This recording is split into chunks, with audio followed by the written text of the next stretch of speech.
തിരുവാഭരണം, അതിൽ രത്നങ്ങൾ എല്ലാം ചേർന്നതാണ്. എല്ലാം കൂടെ ചേർന്ന് ഈ സ്വർണം എല്ലാം കൂടെ ചേർന്ന് നമുക്ക് അത് എത്ര ലക്ഷം കോടിയുടെ അതിനൊരു ഇൻവെന്ററി നമുക്കിപ്പോൾ ഇതേവരെ തിരുവിതാംകൂർ ഇപ്പം നമ്മുടെ പത്മനാഭസ്വാമി ക്ഷേത്രത്തിൽ ഇൻവെന്ററി ഉള്ളതുപോലെ നമ്മുടെ ശബരിമല ആധുനിക കാലത്ത് വന്നതാണ് ഈ കാര്യങ്ങളൊക്കെ.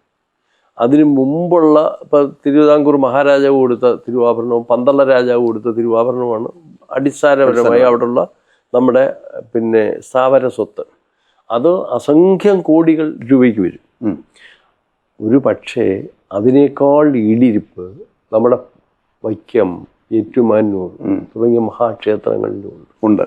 ഒട്ടും മോശമല്ലാത്ത കുടിയിരിപ്പ്. അതാണ് ഞാൻ പറഞ്ഞത്, ഇത് ഒരു കേരള സംസ്ഥാനത്തിന്, ഒരു ഭാരതത്തിൻ്റെയോ സമ്പദ്ഘടനയെ പോലും അതിജീവിക്കുന്ന സമ്പത്തുള്ള സ്ഥാപനമാണിത്. പലർക്കും അതറിഞ്ഞു. ദേവസ്വം ബോർഡ് ഇതിൻ്റെ 1250 അമ്പലങ്ങൾ, 55 അമ്പലങ്ങളുടെ ആസ്തി തിട്ടപ്പെടുത്തിയാൽ ഒരു പക്ഷേ നമ്മുടെ ഭാരതത്തിന്റെ സമ്പദ്ഘടനയ്ക്ക് മുകളിൽ നിൽക്കും.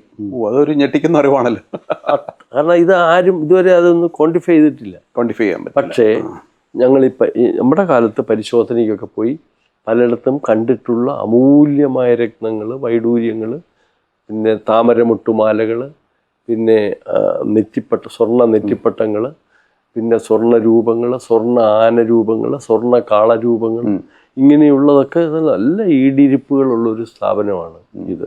പക്ഷേ ഇതിങ്ങനെ ഇതിൻ്റെ പെരിഫറി, ഇതിൻ്റെ മേൽ മണ്ണിൻ്റെ ഭാഗത്താണ് ഇങ്ങനെയുള്ള ആക്രമണങ്ങൾ ഉണ്ടാകുന്നത്. ആഴത്തിലുണ്ടാകുന്നില്ല എന്നാണ് കരുതേണ്ടത്. ആശ്വാസം.